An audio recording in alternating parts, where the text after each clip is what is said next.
Nous sommes toujours le 27 avril 2020. Donc la troisième partie de la vidéo que j'ai intitulée Élimination sociale,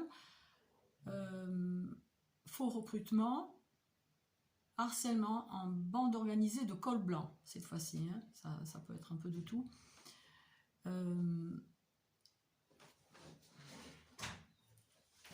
Pardon. Voilà, beaucoup de difficultés donc pour faire cette vidéo. Aussi parce que le travail cérébral est entravé en permanence. Je suis donc cible de gang stalking, le harcèlement en réseau, en bande organisée énorme, et surtout du harcèlement électromagnétique, c'est-à-dire ce sont des violences, des tortures physiques.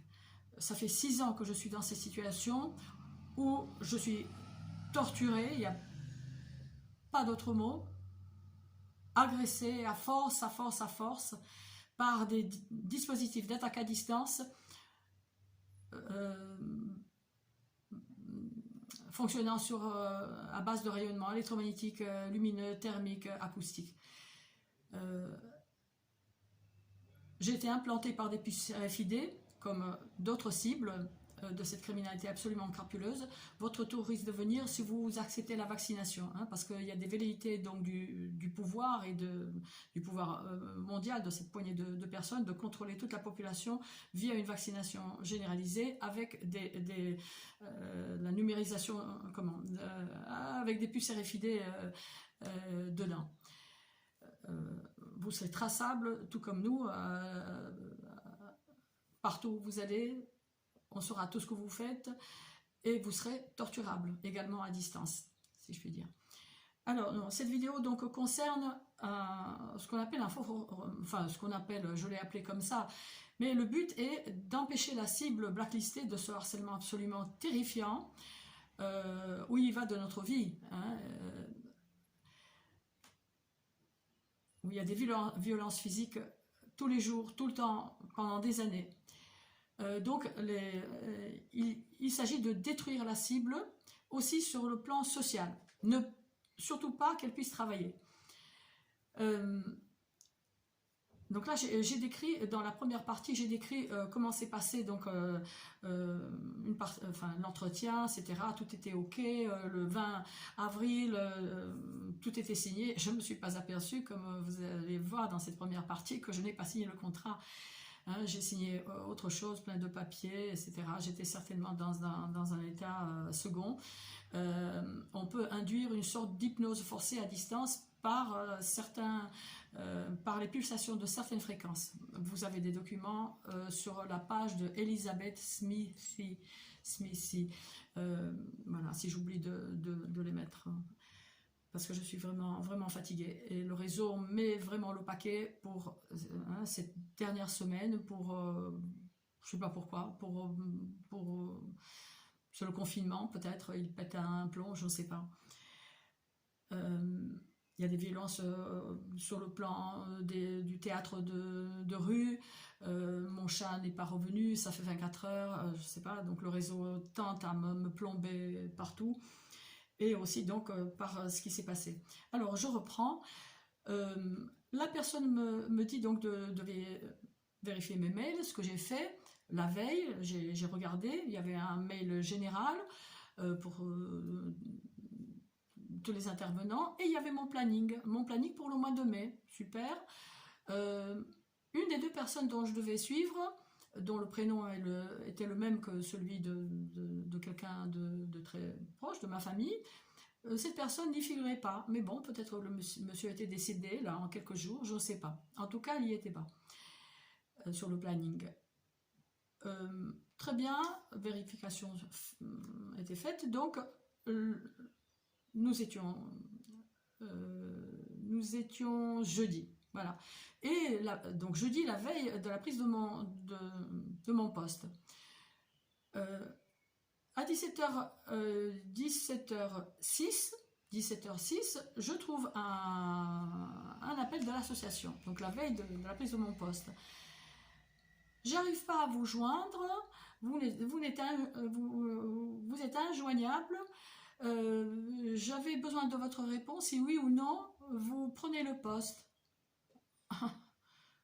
Tout était fait, tout était ok.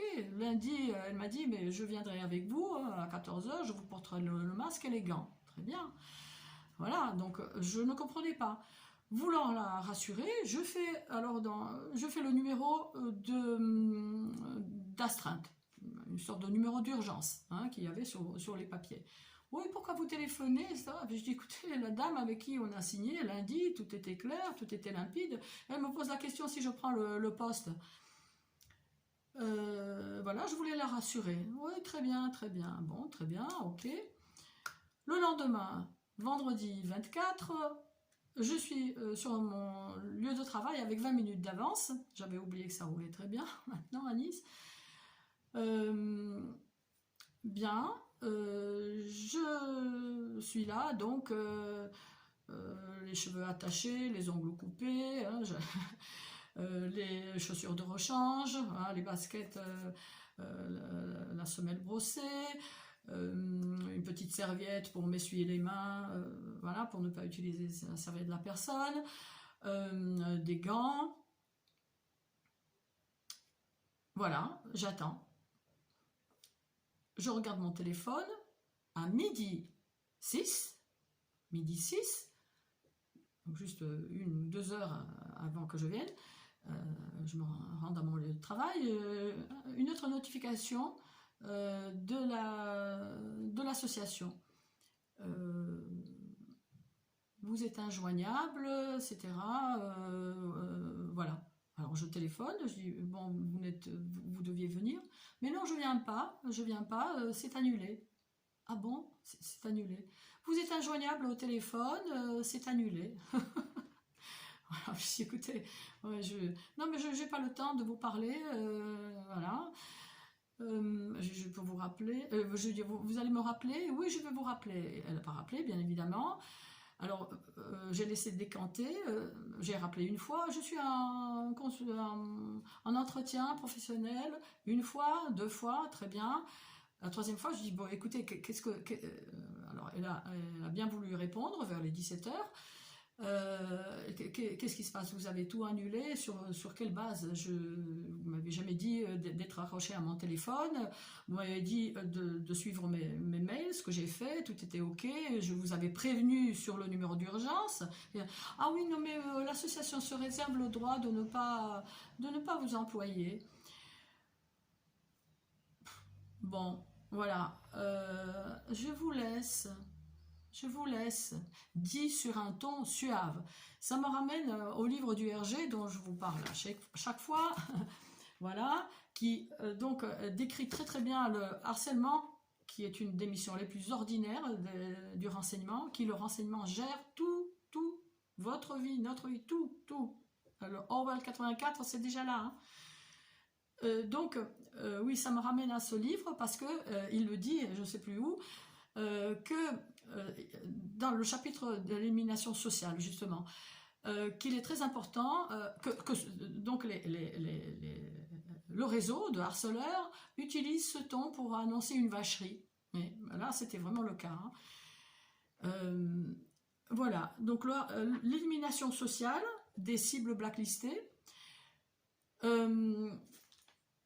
Voilà comment ça marche. Vous trouverez ça donc, vous trouverez le livre en document PDF. C'est vraiment passionnant, c'est terrifiant, pour voir vraiment dans quelle panade on est. Et je vous citerai ce qui est écrit ici. Si vous voulez savoir, en gros, si vous voulez savoir à quoi ressemble le travail du renseignement dans à peu près 180 pays, ça consiste, le renseignement, les services secrets, c'est une force de police interne qui sert à maintenir quelqu'un au pouvoir. Donc ça, c'était le directeur de FBI ou je ne sais pas trop quoi, qui prenait ses fonctions, j'y vois pas, en 2008. Voilà, donc l'élimination sociale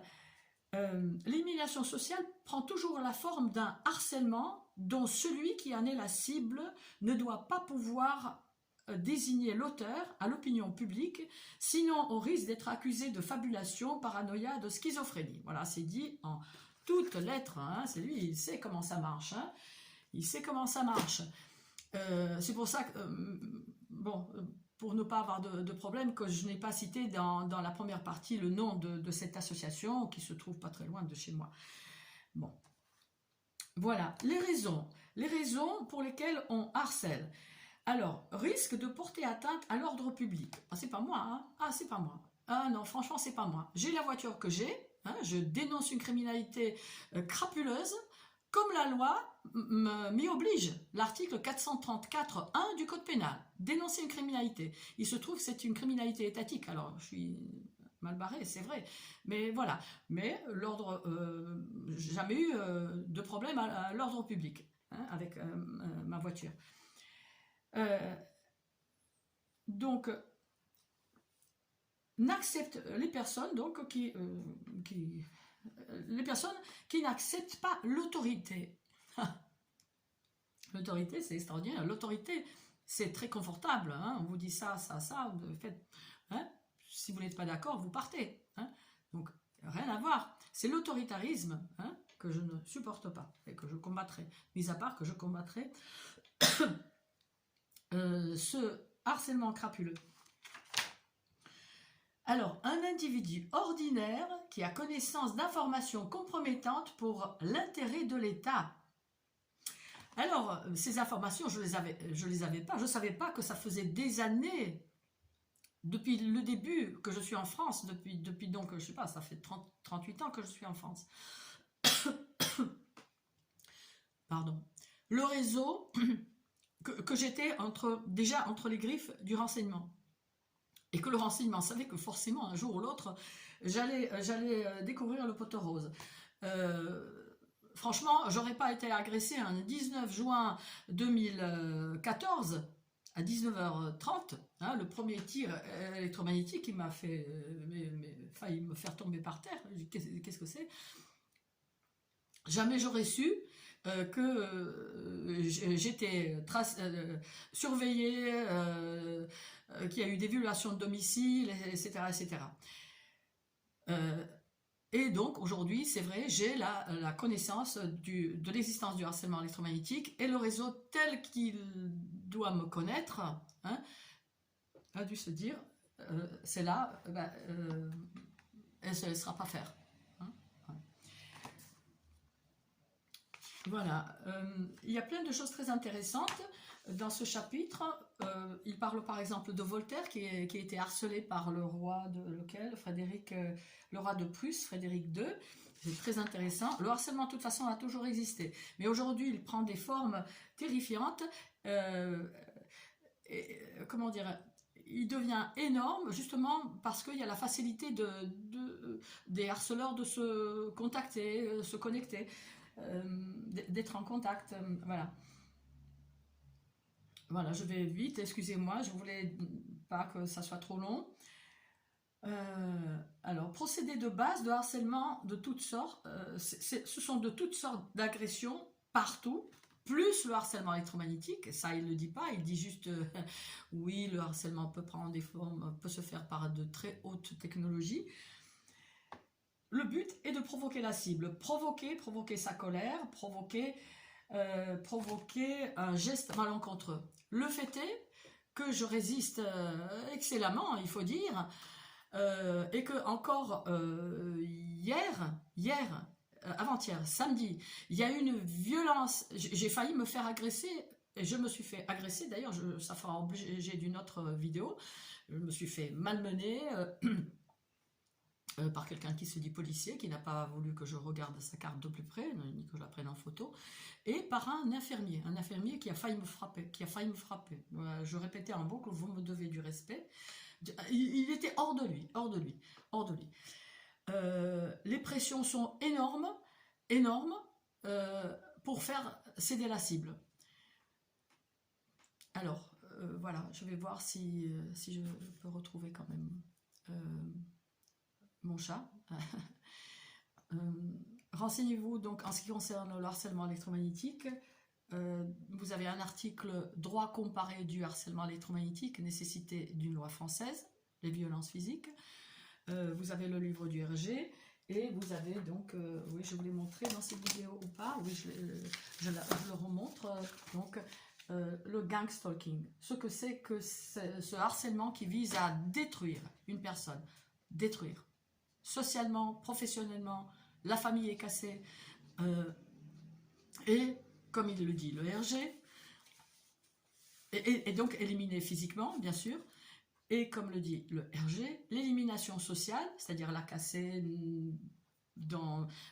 ne pas lui permettre de travailler, etc., cet harcèlement indéfiniment prolongé mène finalement, peut mener à la mort de la cible.